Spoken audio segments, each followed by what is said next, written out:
Hello friends, আমি সিমরান। তো সকালবেলার ব্রেকফাস্টে আমি কিছু ফ্রুটস খাচ্ছিলাম বসে বসে, তখনই এলো একটা পার্সেল। আর এটাতে ছিল আমার বোনের বার্থডে গিফট। তার কিছুক্ষণ পর আর একটা পার্সেল এলো, যেটাতে আমার বোনের জন্য একটা স্পেশাল গিফট আছে। তো চলো এটা বোনকে দিয়ে আনবক্স করে আর রিয়াকশন গুলো তোমাদের সঙ্গে শেয়ার করি। গাইস, আমার দিদি কিছু বলার নেই। আমার এত সুন্দর রিঅ্যাকশনটা ক্যাপচার করলো না। আমি এক্সপেক্টই করিনি তুই আমাকে মেকআপ কিনে দিবি। যে আমাকে সবসময় বলে একটুখানি মেয়ে মেকআপ করতে হবে না, সে আমাকে মেকআপ কিনে দিয়েছে। এটা আমার কাছে একটা আনবিলিভেবল একটা জিনিস। আচ্ছা, আমি একটা কাজল কিনবো বলছিলাম, বিকজ সামনে বিয়ে বাড়ি আছে।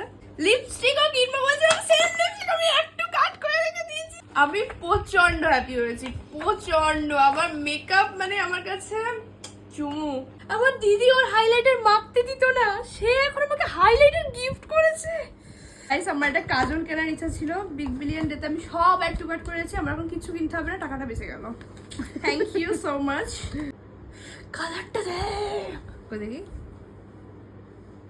কি দারুণ একটা ব্রাউন কালার। দেখ, আমার এরকম কোনো কালারই নেই। কি সুন্দর টেক্সচার দেখ। ইন্ডিয়ান স্কিন টোনের জন্য বেস্ট একটা লিপস্টিক।